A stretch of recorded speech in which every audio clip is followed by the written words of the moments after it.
ఆనందానికి సంబంధించింది. நாம் ரோமருக்கு எழுதிய நிருபம் మనము 10வது அதிகாரம் 10వ అధ్యాయము 14வது வசனத்தில் இப்படி படிக்கிறோம். 14వ వచనాన్ని ఇందాక చదువుకున్నాం. அதை வாசிக்கும்படியாக நான் கேட்கிறேன். చదవాలని నేను కోరుకుంటున్నాను. உங்கள் கையில் ஒரு பேனா இருந்தால் அந்த ஒவ்வொரு கேள்வியும் நீங்கள் கீழே கோடு போடும்படி கேட்கிறேன். అది మీ దగ్గర పెన్ను ఉన్నట్లయితే దాన్ని లైన్ చేసుకోమని నేను కోరుకుంటున్నాను. మైక్ కిட்ட వచ్చి విశ్వసింపని వానికి ఎట్లు ప్రార్థన చేయుదురు?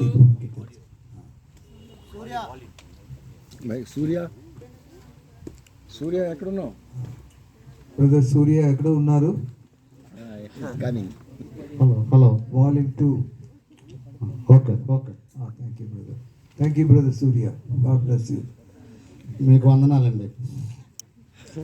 వారు విశ్వసింపని వానికి ఎట్లు ప్రార్థన చేయుదురు? இந்த கேள்வி ஒரு கேள்வியாக கேட்கிறார். ఇక్కడ ఒక ప్రశ్నగా అడుగుతున్నారు. அந்த கேள்விக்கான பதிலை தான் பிரதர் நோவா கண்டுபிடிக்கிறார். దానికి ఆ ప్రశ్నకు సమాధానమే సహోదరులు నోవా గారు కనిపెట్టారు. நம்ம இவ்வளவு காலம் ஒரு சபையாக இருந்தோம்.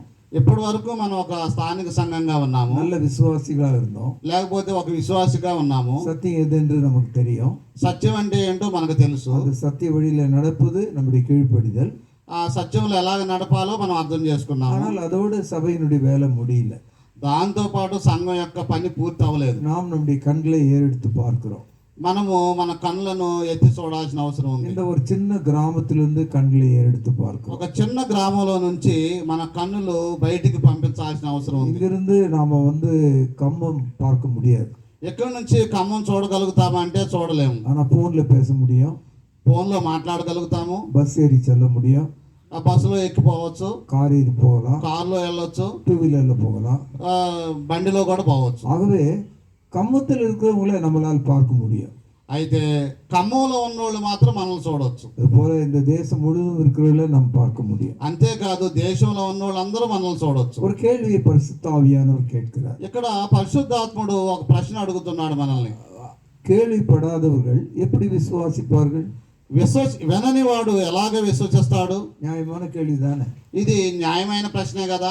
இயேசு கிறிஸ்து நமது பாவங்களுக்காக சிலுவையில மரித்தார் என்ற அந்த சத்தியத்தை கேள்விப்படாதவங்க எப்படி விசுவாசிப்பாங்க? యేసు క్రీస్తు శిలువలో మరణించాడు అనే సంగతి విశ్వసింపని వాడికి, వినని వాడికి ఎలా తెలుస్తుంది? அவர்கள் விசுவாசிக்க வேண்டுமானால் யாராவது போக வேண்டும்.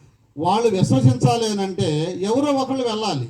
நீங்கள் సభைக்குள்ள வரும்போது சகோதரர் நோவா மற்றவரெல்லாம் உங்களுக்கு சத்தியத்தை சொன்னாங்க. మీరు సంఘంలో ఉన్నప్పుడు సహోదరులు నోవా గారు కానీ ఇతర సువార్థికులు కానీ మీకు సువార్త చెప్పేవాళ్ళు.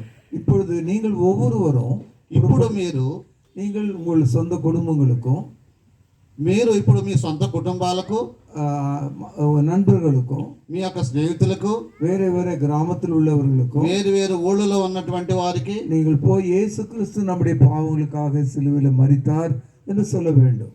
యేసుక్రీస్తు మన పాపాల కోసం మరణించారు అని మీరు చెప్పగలుగుతారు. அப்படி சொல்ல போகும்போது అలా చెప్పినప్పుడు நமக்கு பைபிள் நன்றாக தெரியணும். అప్పుడు బైబుల్ బాగా తెలుస్తుంది. அப்போ பைபிள் நல்லா தெரியணும்னு சொன்னா అప్పుడు బాగా వాక్యం మనకు తెలిసినట్లయితే நமக்கு ஒரு பைபிள் ஸ்கூல் தேவை. అప్పుడు ఆ యొక్క విషయం తెలియటం కోసం బైబుల్ స్కూల్ అవసరము. அந்த பைபிள் ஸ்கூல் என்ற வார்த்தை இல்லாம, ఆ బైబుల్ స్కూల్ అనే సంగతే లేకపోతే, బైబిల్ కాలేజ్ என்ற వార్த்தை ఇல்லாம, ఒకవేళ బైబుల్ కాలేజ్ అనేటువంటి విధానం కూడా లేకపోతే நாம் எப்படி படிப்போம், எப்படி அதை அறிந்து கொள்வோம்? మనం ఎలాగ చదువుతాము, ఎలాగ అర్థం చేసుకోగలుగుతాము? சில பேர் சொல்றாங்க బైబిల్ స్కూల్ சொல்லாதீங்க, బైబిల్ కాలేజ్ని சொல்லாதீங்க. కొంతమంది అంటుంటారు బైబుల్ స్కూల్స్ అనేవి లేవు, బైబుల్ కాలేజీలు అనేవి లేవు అని అంటుంటారు.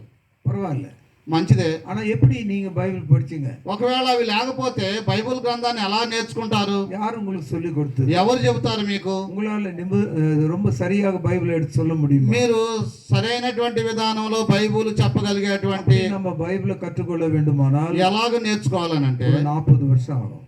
40 సంవత్సరాలు అవుతుంది అలాగ నేర్చుకోవాలి. 40 வருஷம் సభையில అంగతినరా இருந்தா, 40 సంవత్సరాలు సంఘంలో విశ్వాసిగా ఉన్నట్లయితే ఓரளவுக்கு బైబిల్ எடுத்து உங்களால சொல்ல முடியும்.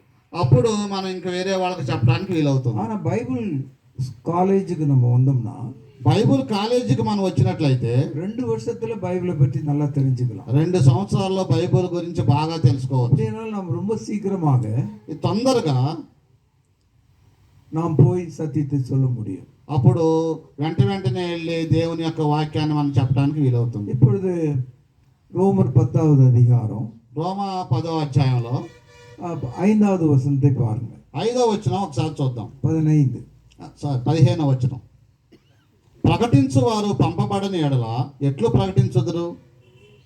ఇందు విషయమై ఉత్తమమైన వాటిని గుర్చిన సువార్త ప్రకటించు వారి పాదములెంతో సుందరమైనవని రాయబడి ఉన్నది. இது ரொம்ப ஆச்சரியமான ஒரு வசனம் இது. చాలా ఆశ్చర్యకరమైనటువంటి వచనం ఇది. இன்னைக்கு உங்க வீட்டுக்கு யாராவது வந்து మీ ఇంటికి ఎవరైనా వచ్చి தோளில் ஒரு மஞ்சள் பை போட்டுக்கிட்டு ఒక పసుపు కండ ఒకటి మీద వేసుకొని உள்ளேருந்து ஒரு புத்தகம் எடுத்து ఆ లోపలికి వచ్చి ఒక పుస్తకం తీసి ஒரு நோட்டு புத்தகம் ఒక నోట్స్ తీసి உங்ககிட்ட சொல்றாரு, உங்க பொண்ணுக்கு என் கையில் ஒரு மாப்பிள்ளை இருக்காரு. మీ ఇంటికి వచ్చి ఒక పుస్తకం తీసి మీ అమ్మాయికి మా దగ్గర ఒక సంబంధం ఉంది అని చెబుతాడు. அது பாருங்க மாப்பிள்ளை ஃபோட்டோ இது. ఇదిగో ఈ పుస్తకంలో ఫోటో ఉంది చూడండి అని చెబుతాడు. மாப்பிள்ளை பெங்களூர்ல வேலை செய்றாரு. ఆ పెళ్లి కొడుకు బెంగళూరులో పని చేస్తున్నాడు. 1 లక్ష రూపాయలు సంపాదన. నెలకు వచ్చేసి ₹1,00,000 వస్తున్నాయి. పైయనకి ఎంత కట్ట గుణం కొట్ట పழக்கம் இல்லை. మా అబ్బాయికి ఎలాంటి చెడ్డ ఆలోచనలు కానీ చెడ్డ విధానాలు కానీ లేవు. உங்க பொண்ணை ரொம்ப பூ போல தாங்குவாரு. మీ అమ్మాయిని పువ్వులో పెట్టుకొని చూసుకుంటాడు. நல்ல செய்தி தானே, మంచి విధానమే, మంచి ఆలోచనే. அது நமக்கு சொல்லப்பட்ட நல்ல செய்தி தானே. మనకు చెప్పింది మంచి విషయమే. அப்படிதான் இருக்கு. தேவன் தமது குமாரனை குறித்து நமக்கு கொடுக்கிற வார்த்தை.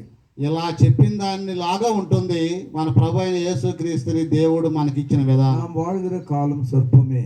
మన యొక్క జీవితము కొంతకాలమే. நாம் நல்லவர்களானாலும் கெட்டவர்களானாலும் சீக்கிரமா செத்து போயிடுவோம். మనం చెడ్డోళమైనా మంచోళమైనా ఖచ్చితంగా చచ్చిపోవాల్సిందే. நாம் பொண்ணை சாப்பிட்டாலும் மண்ணை சாப்பிட்டாலும் சீக்கிரமா செத்துருவோம். మనం బంగారం తిన్నా మన్ను తిన్నా ఖచ్చితంగా చచ్చిపోతాం. இந்த வைரம் முழுவதும் வாங்கி வளைச்சி போட்டுக்கிட்டாலும் நம்ம செத்துருவோம். మనం లోకమంతా సంపాదించుకున్నా కానీ చచ్చిపోతాం. ஆகவே மனுஷன் தன் ஆத்மாவை குறித்து கவனிக்க வேண்டும். కాబట్టి మనిషి తన ఆత్మ గురించి ఆలోచన చేయాలి. ஆகவே అందుకని எல்லா மனுஷனும் ரட்சிக்கப்பட வேண்டும் என்பது தேவனுடைய சித்தமா இருக்கு. మనుషులందరూ రక్షించబడాలనేది దేవుని యొక్క చిత్తమై ఉంది. இது 1 தீமோத்தேயு 2వ அதிகாரம் 4வது వచనంలో படிக்கிறோம். ఇది 1 తిమోతి 2వ అధ్యాయము 4వ వచనంలో మనం చూస్తాం. எல்லா மனுஷனும் ரட்சிக்கப்படவும் మనుషులందరూ రక్షించబడాలనేది, சத்தியத்தை அறியவும் సత్యమును కూర్చున్నటువంటి అనుభవ జ్ఞానం తెలుసుకోవాలని அவர் சித்தமுள்ளவராக இருக்கிறார். అది దేవుని యొక్క చిత్తమై ఉంది. இதுக்காக தான் பைபிள் காலேஜ். దీనికోసమే బైబిల్ కాలేజ్. ஒரு கால் அந்த காலேஜ் என்ற வேர்டு வந்து ரொம்ப பெருசா இருக்கலாம். కాలేజ్ అనేటువంటి మాట చాలా గొప్పగా ఉండొచ్చు. ஆனா அந்த காலேஜ் என்ற வார்த்தைக்குள்ள நம்முடைய பயிற்சி இருக்கிறது, நம்முடைய படிப்பு இருக்கிறது. అయితే ఆ కాలేజీలో మన యొక్క చదువు ఉంది. அந்த பாடத்திட்டங்களை பற்றிய ஒரு மதிப்பை அந்த காலேஜ் கொடுக்கிறது. అయితే ఆ పాఠాలు చెప్పడానికి గౌరవప్రదంగా ఆ కాలేజీలో ఇవ్వటం జరిగింది.